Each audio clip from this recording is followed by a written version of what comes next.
So today we'll continue with the next type of questions and we'll see.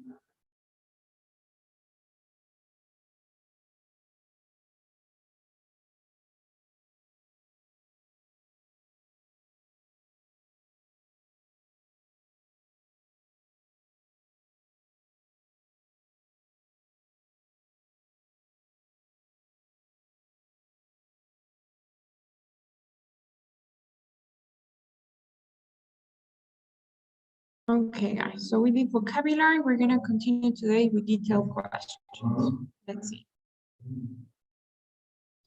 And by the way, we're going to continue practicing with the same practice that we started with yesterday, the one from the ATS about the Teotihuacan.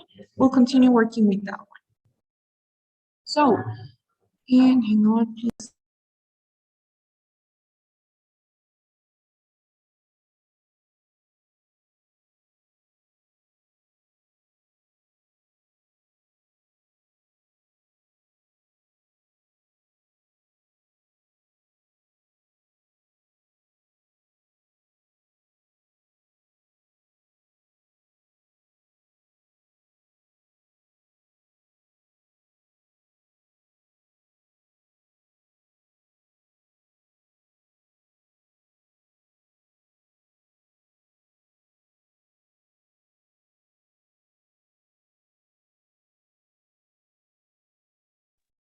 Okay, guys, sorry.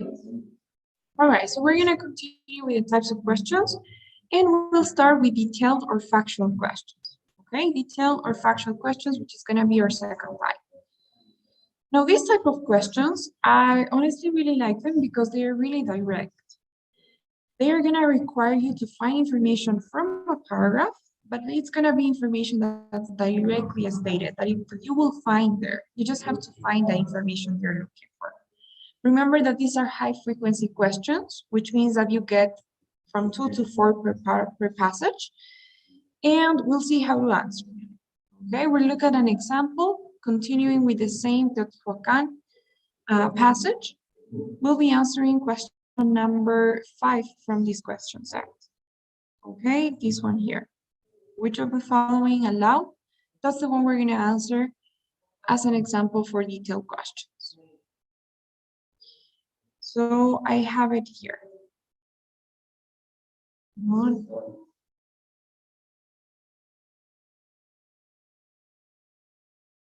Okay, so could anyone please read the question, only the question?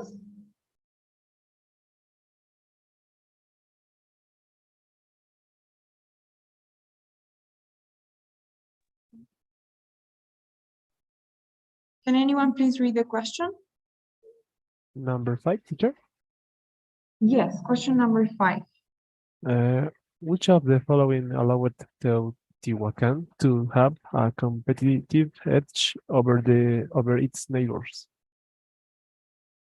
Okay, thank you so much, Tristan. So it says, which of the following allowed Teotihuacan to have a competitive edge over its neighbors? And we have a few options. Now, what we're gonna do is I'm gonna give you guys a few seconds. I'm gonna give you 1.5 minutes so that you can try and find the answer. All right. So please read the paragraph and let me know what you think. What option you would choose, and then we'll discuss what strategies are better to use in this case. Okay. So please take a moment to read and let me know what you think.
Okay, guys, so what do you think? Which would you choose?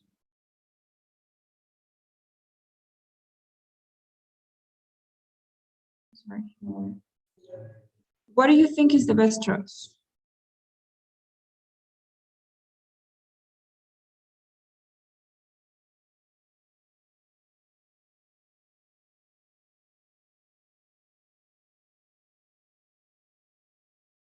Jose, what do you think?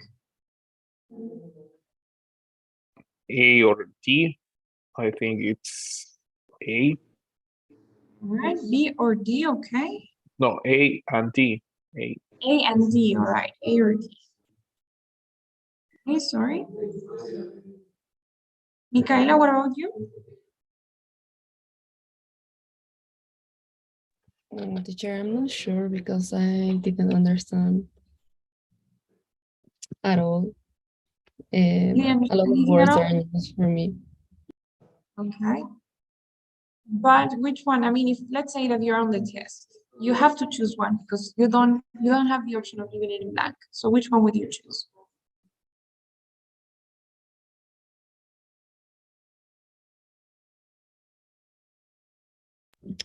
Well, I think it's more like letter D. Okay. Well, option D as well. We have two Ds already. What about you, Wilder? Which one would you choose?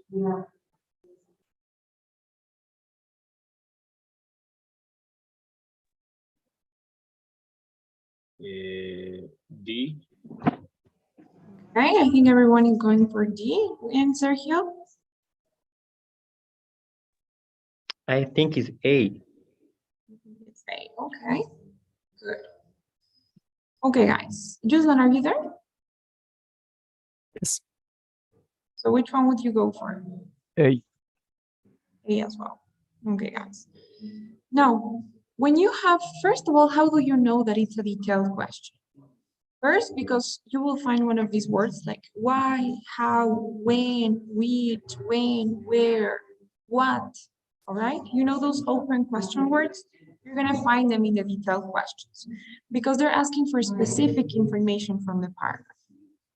They're not asking you to make an assumption. They're not asking you about something that's being implied or something that's suggested. It's something directly said. Now, what do we do when we have these questions? The first thing is obviously we read the question, but you guys don't read the options, okay? Never read the options when you have a detailed question. Why? Because what happens is when you read the options, especially if you've read before, like remember yesterday we read a little bit about the entire passage. So what happens is when you read the question, your brain tends to incline towards one option.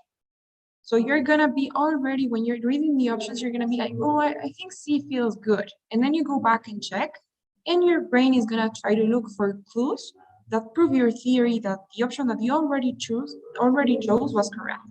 So that is what usually happens. So the best thing you can do is first read the question and don't read the options.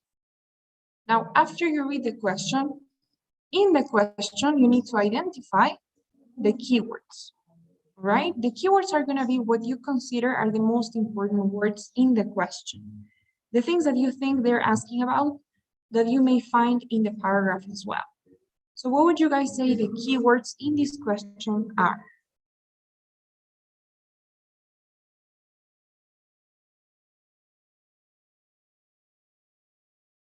What would you say the keywords are in this question?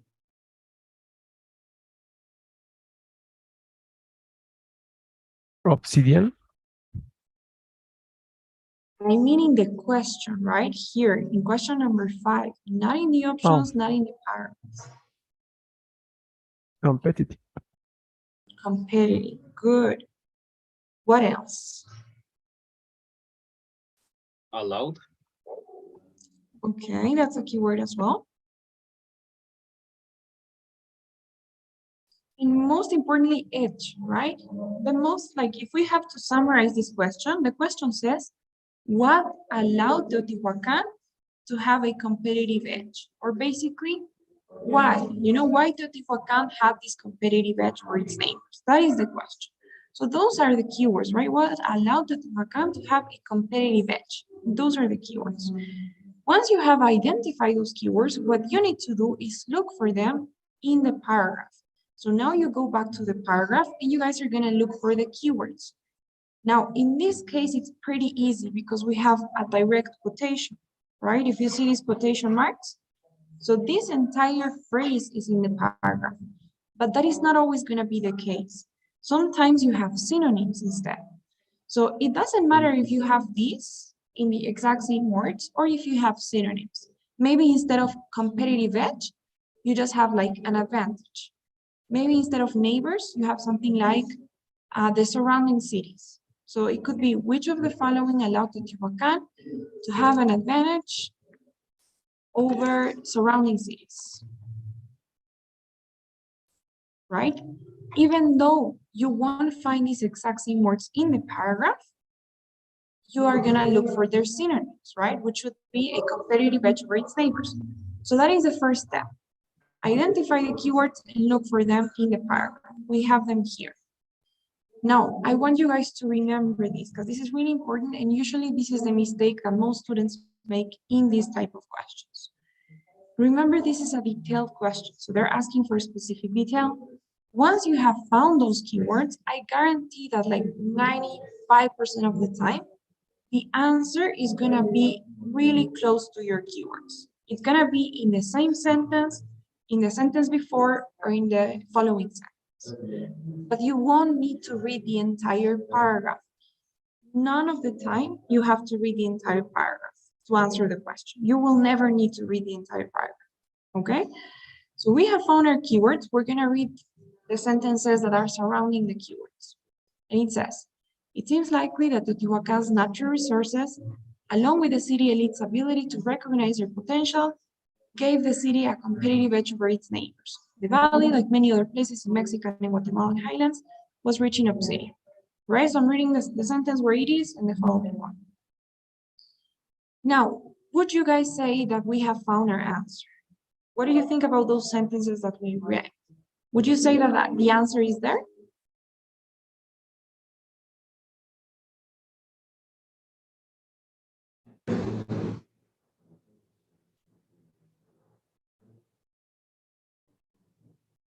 Is it?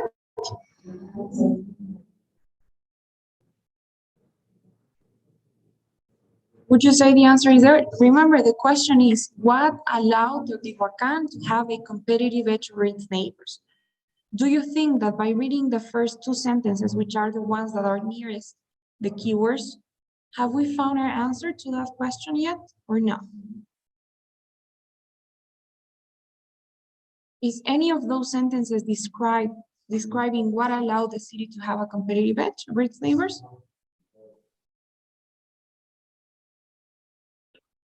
I think no. Why not?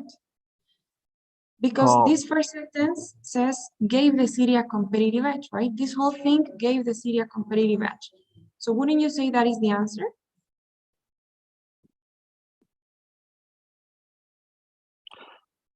The answer is the natural resource, but you have to you need like more details. Okay, are you sure? I mean, right now, you just have to ask yourself, what allowed the city to have a competitive edge, right? You're telling me their natural resources. Great, that's part of the answer, right? Because according to this, what gave the city a competitive edge over its neighbors was what? One, their natural resources, as Jose says, and what else? And the ability to the city elite to recognize. Right. Those are the two things that, according to the first sentence, gave the city a competitive edge for its neighbors, right? Their natural resources and the city elite's ability to recognize the potential of those resources. Now, that is gonna be the answer, because that's it, right? We gave the city a competitive edge, their natural resources, and the ability to recognize their potential.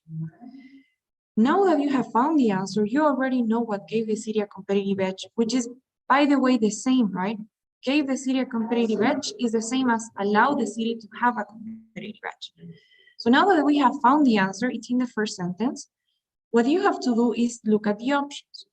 It would be awesome if we had an option that said Teotihuacan's natural resources along with the city leads ability. It would be great if we had the exact same thing in the exact same words, but we don't, right? We don't have an option that says the same. So what you have to do is go through the options and choose the one that you think paraphrases the best the answer that we just found.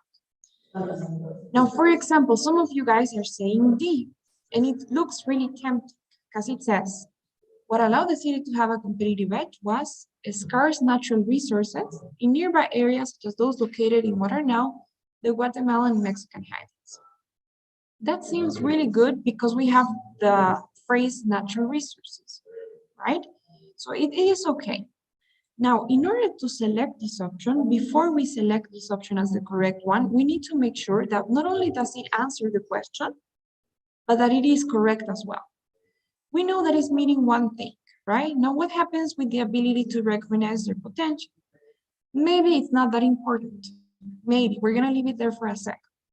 Let's check that this answer is correct. So everything has to make sense. This says scarce natural resources. Do you guys think that these natural resources were scarce? Where in the paragraph do we have evidence for that? Were they actually scarce?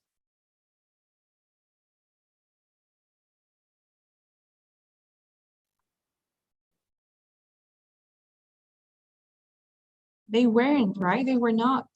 They were not scarce. Actually, the paragraph says the opposite, the exact opposite of that. The paragraph says the valley was rich in obsidian. So their natural resources they had weren't scarce, but on the opposite, they were abundant, right?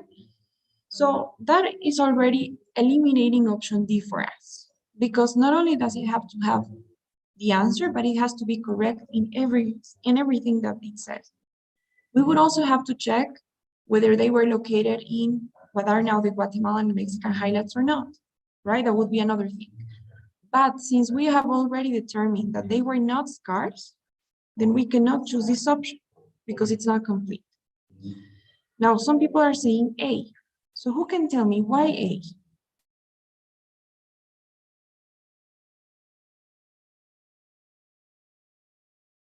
Why A? What would you guys choose A?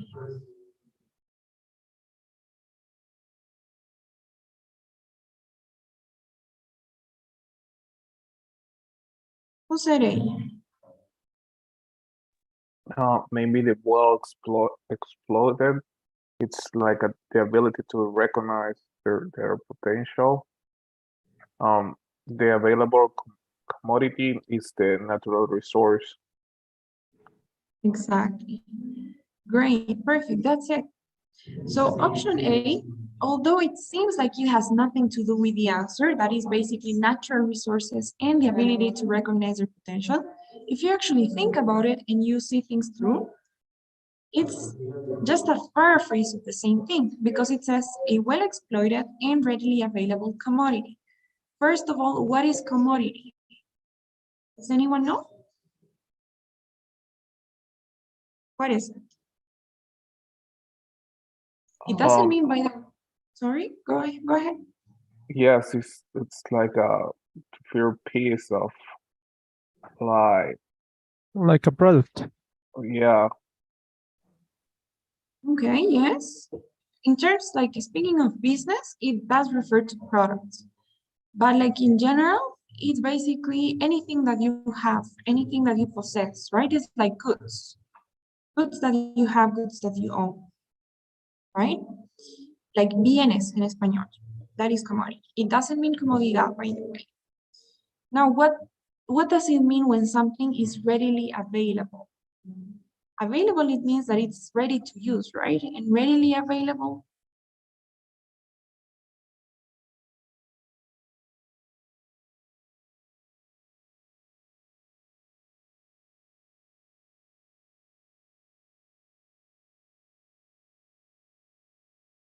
Readily available basically refers to the fact that these resources they had, they were natural, right?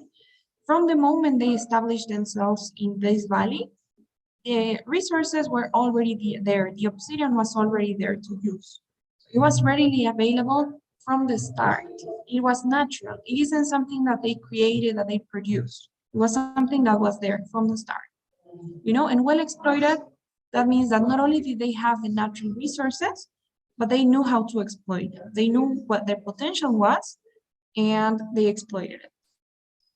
Right? So that's it. As you can see, option A would be the right one, because it is paraphrasing the answer we found, right? Which is natural resources and the ability to recognize their potential. Option B, although it has to do with the elite class, again, right? It's not just looking at the option and seeing, okay, it says elite class, so it's option B.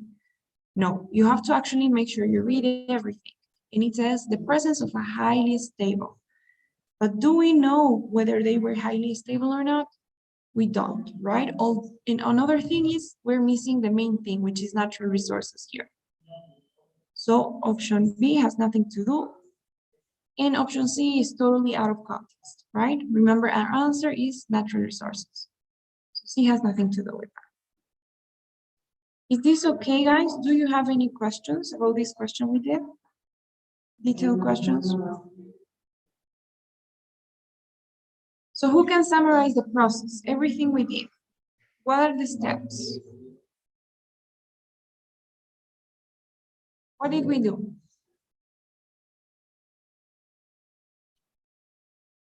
Read the text carefully. Right? Then read the question and look for keywords. And then look the answer with between the answers with synonyms, probably, or reading the sentence where is the question. Exactly. Right. So yes, that's what you have to do. Remember that you're not going to read the paragraph entirely before, because we already read like the first sentences of each paragraph. So right now we just read the question, only the question, not the options. We go back to the paragraph, we look for the answer, and we're going to look for the answer in their own words, right? Just like it said in the paragraph. And then we go back, review the options, and choose the one that is closest to what we found. We can also use the strategy of eliminating. Yes? One question. We will have the question and the paragraph at the same time, or first the paragraph? You will have both. The question is going to be on your left, and the entire passage will be on the right. Okay. At the same time. At the same time. At the same time. Yes. Okay. Any other question?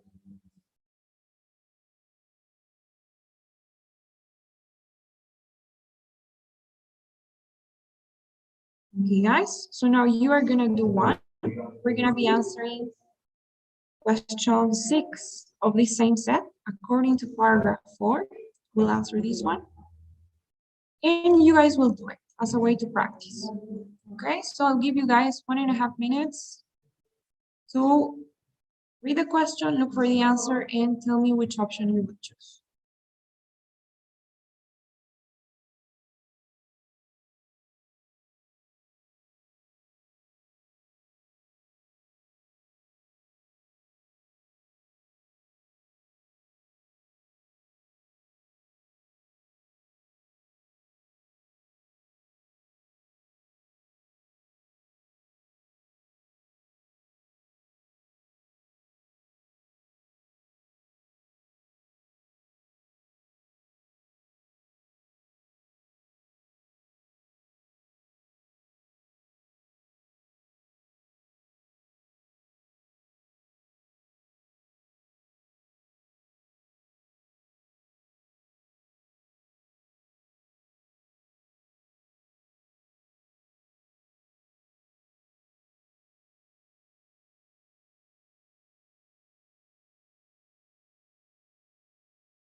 Okay, guys, so which one is it?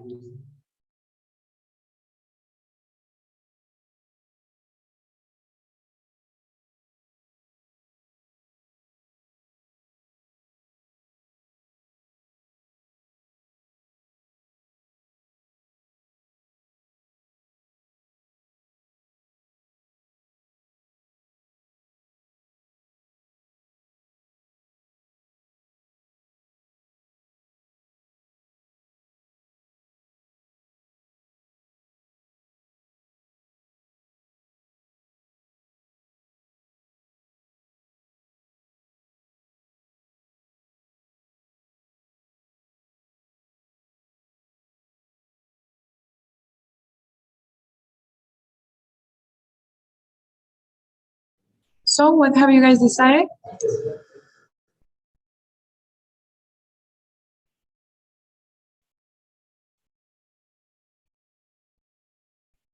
Maybe D. Eve, okay. Does everyone agree? Yes. Great. So here the question asks, what has research on obsidian tools found at Olmec Science shown? Right?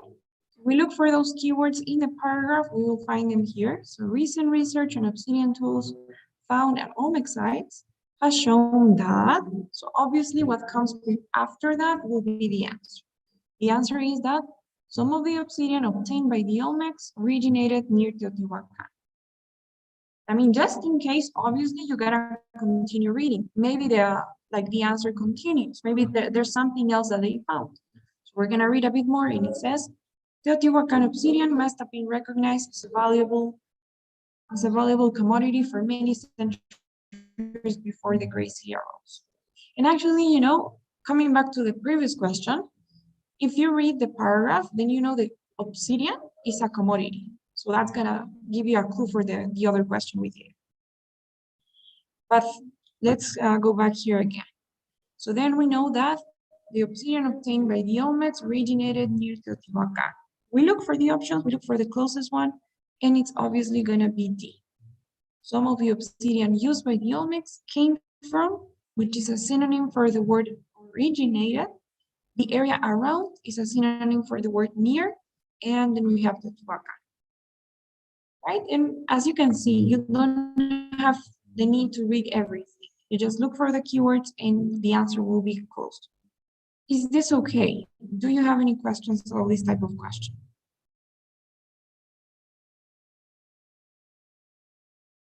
No questions?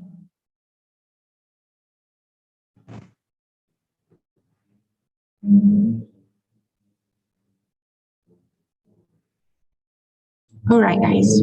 So then let's move forward to the next type of question. Those were detailed questions. Now we will see the except type of question, which is honestly very similar to the detailed type of question. It's basically the same. Some literature even puts them together. So you will see.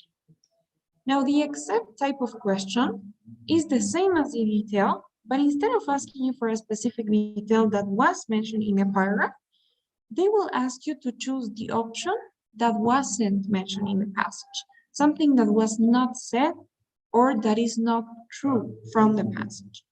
So in this case, you will have to read all of the options, okay, where the strategy is a bit different. We're gonna see. We're gonna be answering question number 3 of the same set. This one here, which of the following, okay? Let's see. So first of all, how do you identify this type of question? How do you know that it's an except type of question? Easy. You will always have the word except or not in capital letters. When you have the word except or not in capital letters in the question, then your mind should turn to except type of question. You know it's gonna be this one already, okay? Could anyone please read the question?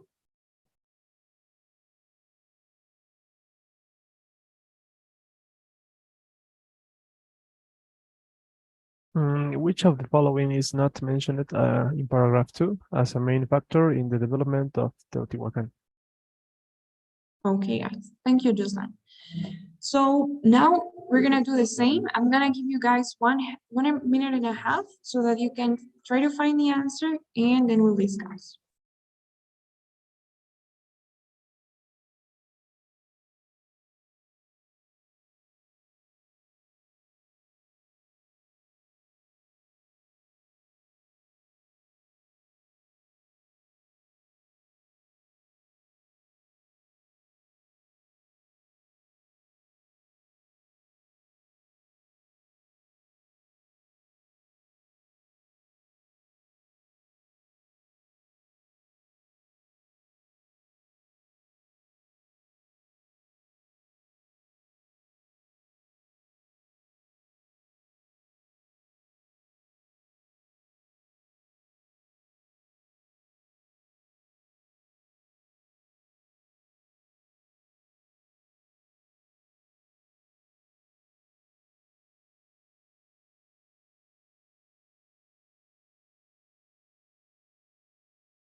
Okay, guys, so what do you think?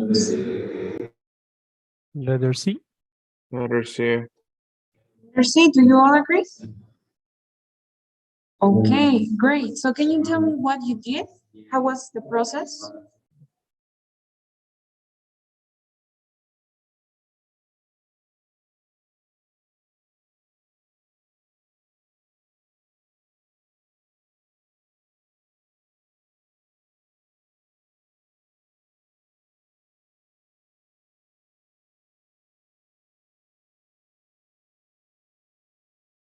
Okay, guys.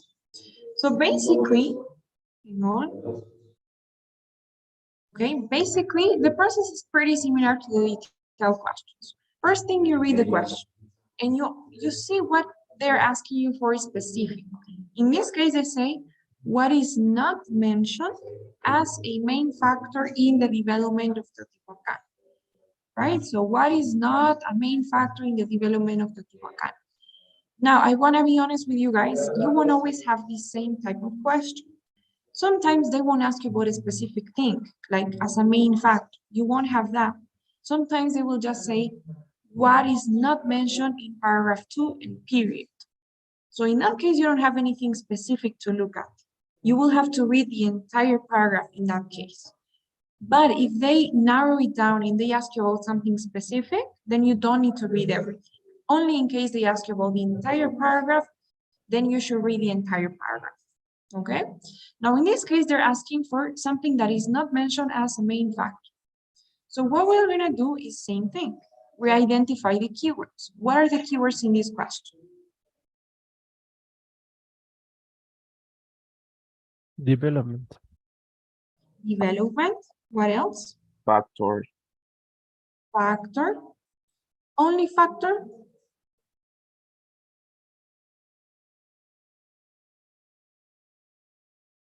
Main factor. Great, main factor. Now, I want to give you guys a tip, and this is a very important tip for the TOEFL reading. And I've seen this plenty of times.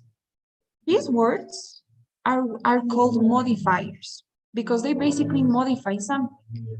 If I tell you guys, this is a factor, that's one thing. But if I say that's a main factor, that's an entirely different thing. If I tell you that as a secondary factor, it's a different thing. If I tell you that is a non-important factor, That's another thing. So those words are called modifiers because they're modifying what you imagine, right? If I tell you this is a car, you imagine one car. If I tell you that is a red car, you imagine a red car. If I tell you that is a small, old-fashioned red car, then your image completely shifts to something else, you know? Now, you're gonna find a lot of those modifiers in the TOEFL reading, and you need to be careful with that. A lot of the times, we don't consider these words, and look at what happens if you don't look at that word, then you're just gonna look for factors in the development of Teotihuacan, and basically the entire paragraph is mentioning factors in the development of Teotihuacan. But it's a different story when you're looking at main factors, because the main factors are only these, right? It says, among the main factors, these are our keywords, are the geographic location on a natural trade route, the obsidian resources, and the potential for extensive irrigation. We only have three main factors in the development of Teotihuacan. But if you forget of being careful with the modifier, then you're gonna find more. You're gonna say, oh, we have other factors. The religious significance, the historical situation, the ingenuity and foresightness of the elite, and the impact of natural disasters such as the volcanic eruptions. So everything is different if you don't pay attention to those modifiers, okay? And that is a very important trick. Sometimes they ask for, what is something that the citizens always did? You know, and you have something like, the citizens often did this. So always is not the same as often, right? Sometimes it's not the same as usual. So those words change everything, okay? Now going back to the steps. The first thing, we look at the keywords. What do we do next? We look for those keywords in the paragraph, right? We already have it here. Main factors of the development. The main factors are, now, if they're asking for what is not a main factor, before you get to what is not a main factor, you need to know what is a main factor. So you identify the main factors. What are them? 1, geographic location, we said. 2, obsidian resources. And 3, extensive irrigation. You have found those 3, you make sure that that's it, that you're not missing anything. And now you can go to the options. And what you do is basically like a checklist. You start checking the ones that are mentioned. The only way you're gonna answer this question is by eliminating options. You're gonna eliminate the ones that are mentioned. We're gonna look for geographic location. Where is that? Which option is that?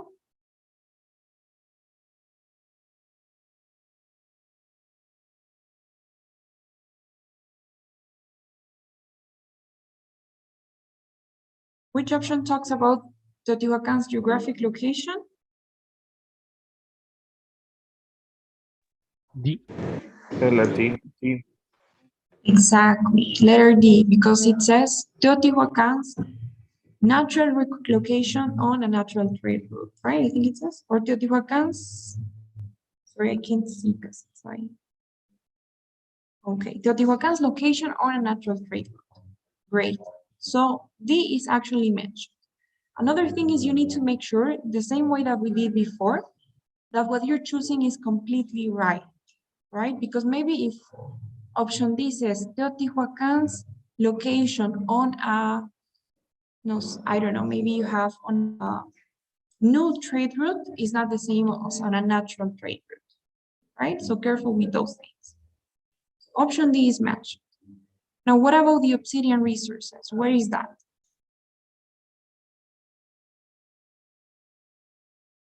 Which option?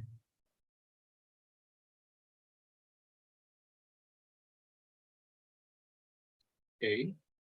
A, exactly. And it's correct, right? Because it says the presence of obsidian in the Teotihuacan Valley, which is the same as the obsidian resources in the Teotihuacan Valley itself. And finally, the potential for extensive irrigation is option B, right? The only one that is not mentioned as a main factor will be C. Well done. So the process is basically the same, but this time you need to compare and be crossing out the ones that are mentioned or that are true until you get to the one that is not. Is that okay so far? Do you have any questions for this one? Easier, right? And the one before.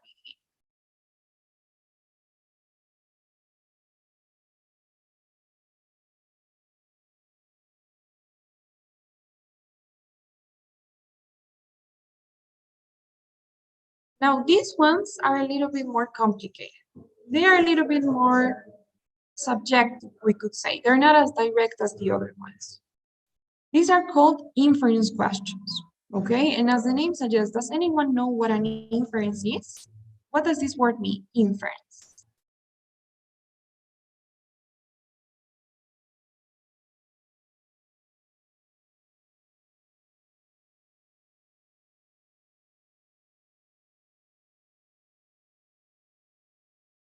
It's something that I can imply of.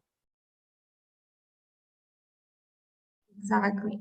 So it isn't something direct, right? It's not something direct at all. It's like by contrast, it's something very indirect. So when you make an inference, then you're drawing conclusions. You're coming to a conclusion based on certain evidence, of course, but at the end of the day, you're coming to a conclusion. You're drawing some conclusions. So that is what we're gonna do here. These inference questions, they won't ask you about things that are explicitly mentioned, but instead they will ask you about things that are suggested, things that are implied indirectly in the passage. You won't find the information directly there. You have to read between the lines, okay? And it's about using your reason. So we're gonna see how they work. We're gonna be answering question number 4 of the same set. Can anyone please read the question?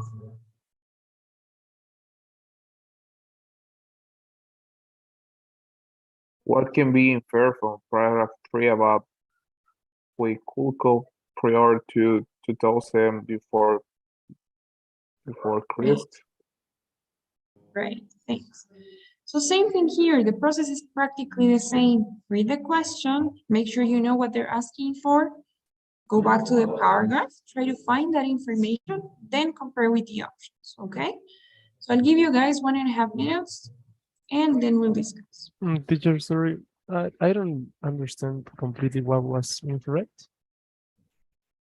Inference, in Spanish it's translated as inferir. Now, inference, when you infer something, it means that you're coming to a conclusion. For example, let's say that I say, okay, maybe I say something like, maybe I ask a question. I was like, does anyone know Cuicuilco? You know, I'm asking that question. I'm not saying anything specific, but you can come to the conclusion that Cuicuilco is an unknown city, right? Because the way that I'm saying it, what I'm saying is kind of implying that Cuicuilco is not something that's very known. So is anyone familiar with this, Cuicuilco? So you're gonna be like, I'm inferring that Cuicuilco is something that is not very known, right? But instead, if I tell you, you've heard of Cuicuilco, right? Haven't you?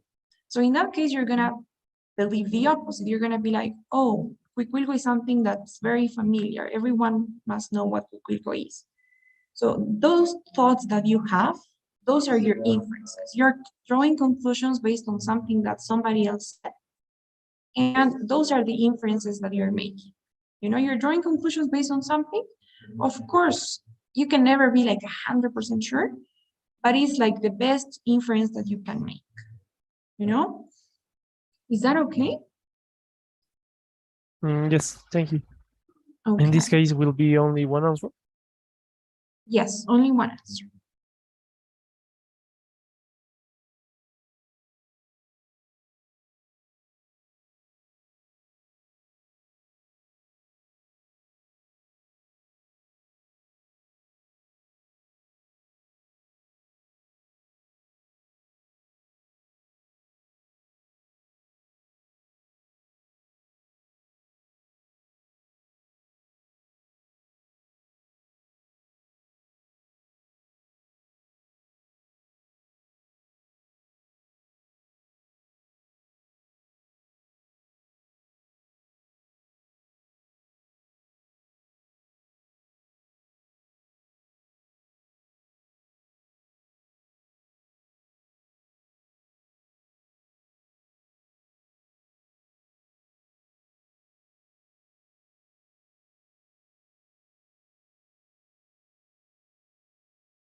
Okay, guys, what do you think?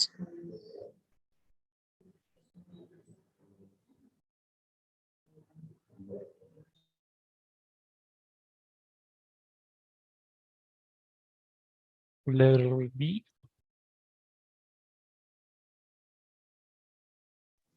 Okay, letter D, I think it's D. D as well. Okay, anyone else?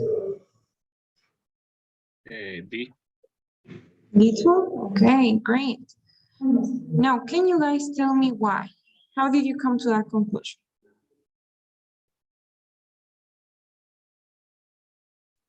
In the text, it mentions that it was the lava that eliminated them basically by burning the agriculture fields. Okay. And So they were the biggest rivals they had, the Teotihuacan culture. okay, good. All right. So yes, option D is actually correct. Now, what do we do in these cases? First of all, you make sure that you are dealing with an inference question. So how do you know? Because of the way it starts. It always starts in the same way. It says like, what can be inferred from this paragraph? What can be inferred? Or sometimes you have what is suggested about this, or what can be, or what is implied. You have those three words: inferred, suggested, or implied. And that's how you know that you're dealing with an inference question. Now, what do? We read the questions, we don't read the options, and we look for the information they're asking in the paragraph. Here they're saying what can be inferred from paragraph 3 about quick will go prior to 200 BC. Now, if we think about it, I think everything is talking about quick will go prior to 200 BC until here, right? Then they start talking about the Teotihuacan. So we would have to, there's no other way, read everything from this prior to up until here. And let's see what information we have. Before we make any inferences, we need to work with the information we have. So what do we know about Quilco prior to 200 BC? First of all, we know that it was a relatively small center that coexisted in and near the Valley of Mexico, right? So we know that it was either in or it was near the Valley of Mexico. That is the first thing that we know about Huicuilco prior to 200 BC. It was a city or a center that coexisted in or near the Valley of Mexico. Now, what else do we know? We know that actually Huicuilco was the largest of those centers, right? So it was pretty large. I think it was the biggest rival of the Teotihuacan. So it says the largest of these centers. That's another piece of information we get. Huicuilco was the largest of those centers, all right? And we know that it was seriously affected by a volcanic eruption. That's another piece of information we have. It was seriously affected by a volcanic eruption that covered their agricultural land with lava, right? That is the third thing we know. So Huicuilco was, or either in or near the Valley of Mexico, it was the largest of those centers until it was seriously affected by a volcano that covered their agricultural land by lava. Now, after that, another thing we know is that Huicuilco was eliminated as a rival. So Huicuilco basically went down. It was the largest of those centers, but because of the volcanic eruption, they were eliminated as a rival and Teotihuacan emerged. That is the information we have, right? Based on that information now, we need to read the options and choose the one that makes more sense. We are gonna eliminate some options. Option A says, it was a fairly small city until that date. So was it really a fairly small city? I don't know, I don't think so, right? Because it was the largest of those centers. Until that date, I don't know, because we don't know what happened. So this is basically saying that until 200 BC, Huicuilco was a fairly small city, and then they basically emerged, right? And they developed into a big city. We don't really have that information. We cannot make that inference because nothing here gives us that clues. Actually, what we know is the opposite. It was actually a fairly large city until that date. So it's basically the opposite. We can eliminate option A. Option B says it was located outside the Valley of Mexico. Now, we will remember that something here said that it coexisted either in or near the Valley of Mexico. So it could be in or it could be near. If it were near, then it would be outside. But what happens if it was in the Valley of Mexico, right? Who is telling you that it wasn't in the Valley of Mexico, inside the Valley of Mexico? Do we have enough information to say that it was outside? No, right? There's no evidence that tells us that it was outside the Valley of Mexico. So B cannot be the answer. Now, what happens with C? It says it emerged rapidly as an economical and political center prior to 200 BC. Do we have evidence to say that it emerged rapidly? It's an economical and political center. No, right? We don't have any evidence for that. This is a very common trap that they have in the reading. They are gonna give you options that contain words and maybe phrases that were said in the paragraph. Because this was said in the paragraph, right? It was like here. Any number of areas you might have emerged as a leading and economical power in central Mexico. So they are gonna do that a lot. They're gonna having the options, words or phrases that were mentioned, so that your brain or you, when you're like rushed and nervous, you read an option and you, oh, this was mentioned, so this is the correct choice. You have to avoid those traps, okay? So you're gonna reason it out and feel like, is this talking about Quick? No, right? This is talking about other towns. So we don't know anything about whether Quick emerged rapidly or not. We don't have that information. This is talking about other towns that could have emerged. Mainly talking about the Tehuacan, right? So option C is not the one here. Then the only one we have is D. And this is what you guys said, right? And your way to prove it is great. You said, what happens is, we know that it was a large center, the volcano damaged their agricultural land, and then they went down. So something is going on there that we don't know. So what happens? Why is it that this volcanic eruption affected so much Huihuilco? Why? Because its economy relied heavily on agriculture, right? They depended too much on agriculture. When their agricultural land was covered by lava, everything went down. You know, so this is the one that makes more sense. This is what we can infer based on the evidence we have. We have enough evidence to come to the conclusion that they rely heavily on agriculture. No, and this is the evidence. They were seriously affected when their agricultural land was covered by lava. Is that okay, guys? Do you have any questions about this one? Any questions at all before we leave?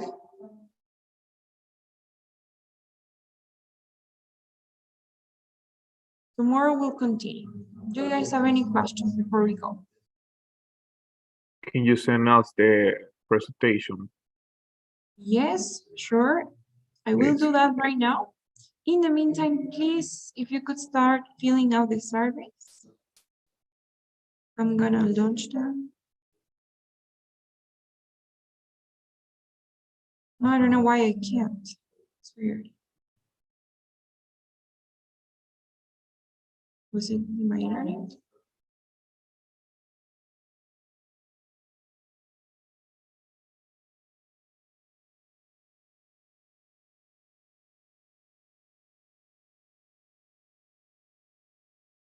Okay. Something's going on.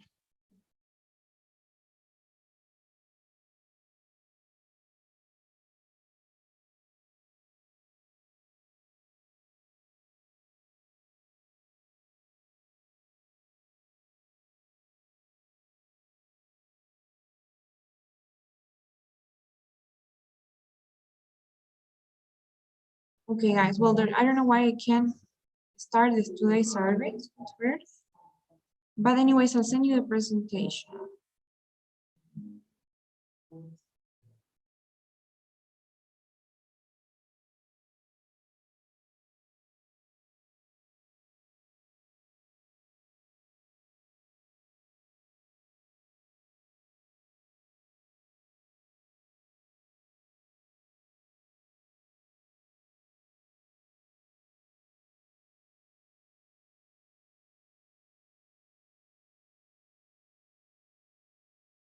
Okay, guys, I don't know what's going on.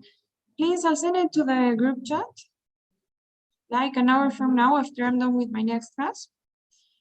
And so you can have it there. I don't know what's happening right now. My connection. Okay, guys. And that will be it for today. I'll see you tomorrow. Thank you so much for joining today. See you guys tomorrow. And the survey. I can't launch it. I don't know. Ah, There's okay. a problem. Yes, we'll have to do it tomorrow. Okay, teacher. Bye. Please, guys. Bye-bye. Okay, Take bye. care.